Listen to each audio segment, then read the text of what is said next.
Hey everyone, Thyworm here discussing Legendaries. I touched on this topic already a little bit in the discussion of the patch notes, but I wanted to dedicate a video to it. The last couple of days I've been streaming the game, I've been playing with some of you, I farmed a bunch of recipes and I crafted a lot of new legendary items, so I can experience them for myself. Here's my thoughts on the overhaul so far. Let's start with some history. Before patch 0.3, Legendaries suffered from two issues mostly. First, they were extremely weak. Any reforged epic item was usually better than its legendary counterpart. Even with a bunch of random rolls, epic items were easily outclassing legendaries, and that was an issue. Players became dependent on farming epic materials and RNG played a very big role. The second issue was that legendaries weren't only weak, but they also had no real purpose. There were quite a few legendaries that looked sort of okay at the start, but once you start playing with them you realize that these items are not designed with a specific purpose in mind. Or maybe they were, but it didn't really show. Or maybe characters got rebalanced but the legendaries didn't follow suit. Whatever the reason may be, legendaries just felt misplaced and didn't fit in the game at all. So let's see how patch 0.3 addresses these issues. The first issue, legendaries being very weak, was dealt with swiftly, I would say.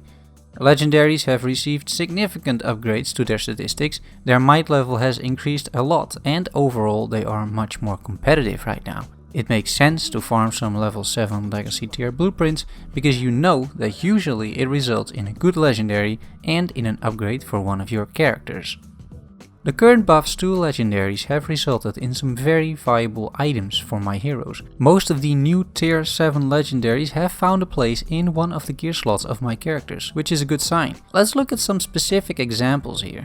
Here is the Sage's Echo, a legendary level 48 weapon for Estoc. It has pretty awesome amounts of weapon damage, which results in good skill damage. Also the flat physical damage and flat lightning damage are incredibly useful because all of Estoc's skills are scaling with these statistics. And to top it all off, it comes with a bunch of multipliers in the form of bonus percentage physical damage, bonus lightning damage, bonus attack damage and some strength. You're going to be hard pressed to find a reforged epic that performs better than this weapon.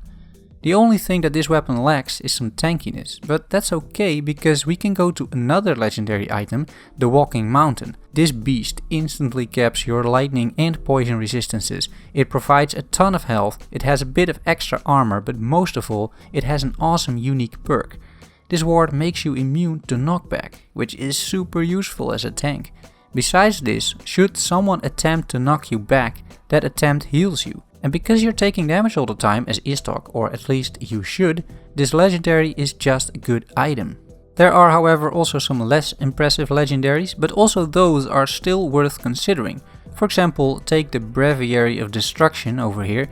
It's nothing fancy when you look at it, it doesn't offer any unique perks, but it is just a very decent package of stats.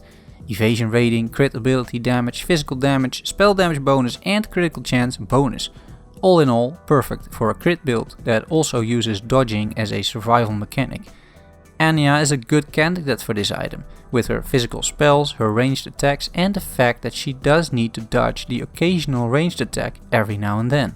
And this ties right into the solution of the second issue. In the recent patch, legendaries weren't only buffed, they were also redesigned and now they have a real purpose to them. And I think that purpose can be divided into two categories, roughly.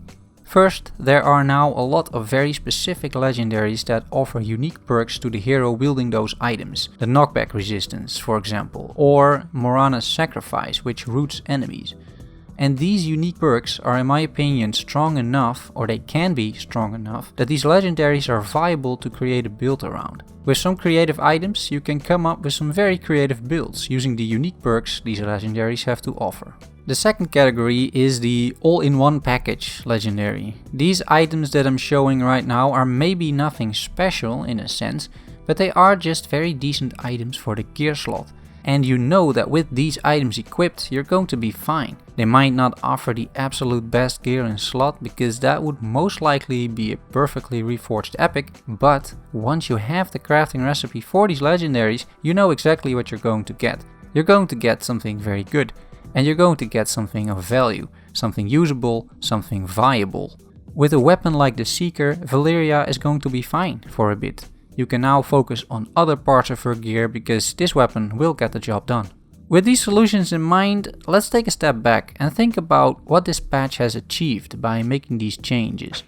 First, it made Legendaries indeed great again. Second, there's now a significant urge to start farming high level instances, get those legendary blueprints and start crafting these items. Third, it opens up some real interesting builds, because legendaries are now viable items.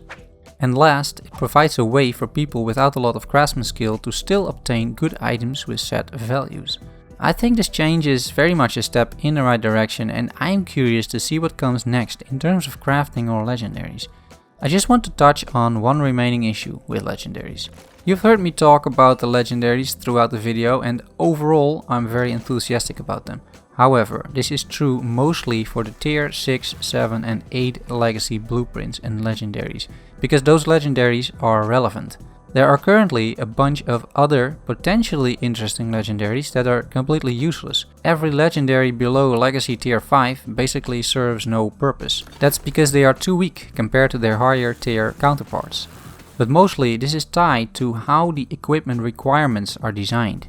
Because you can equip items based on legacy rank, all low level items become useless. I can unlock a level 1 character and equip items and make it 20k might. Rather easily, actually. Why? Because my level 1 character still has legacy rank 7 and can therefore equip almost any item in the game. And that's a shame because it renders all other legendaries useless. In fact, it renders all other items useless. And I think this is a general and a bigger issue. It's more the consequence of a design decision, really. I'm curious if this is going to change in the future as well. I think it's not a bad idea if items have level requirements instead of legacy rank requirements. It would make the leveling and crafting scene a lot more enjoyable because it will be more challenging. Lower level items are now useful again, and low level legendaries can really make for an interesting leveling experience. And with that, I'm off. Subscribe to the channel for action RPG live streams, Pagan online videos and all that good stuff. I'll do another video like this very soon on the new difficulty balancing, and will share my thoughts on that. You can find me on Twitter as well, @Thyworm. Thanks so much for watching, and I will see you real soon. Bye bye.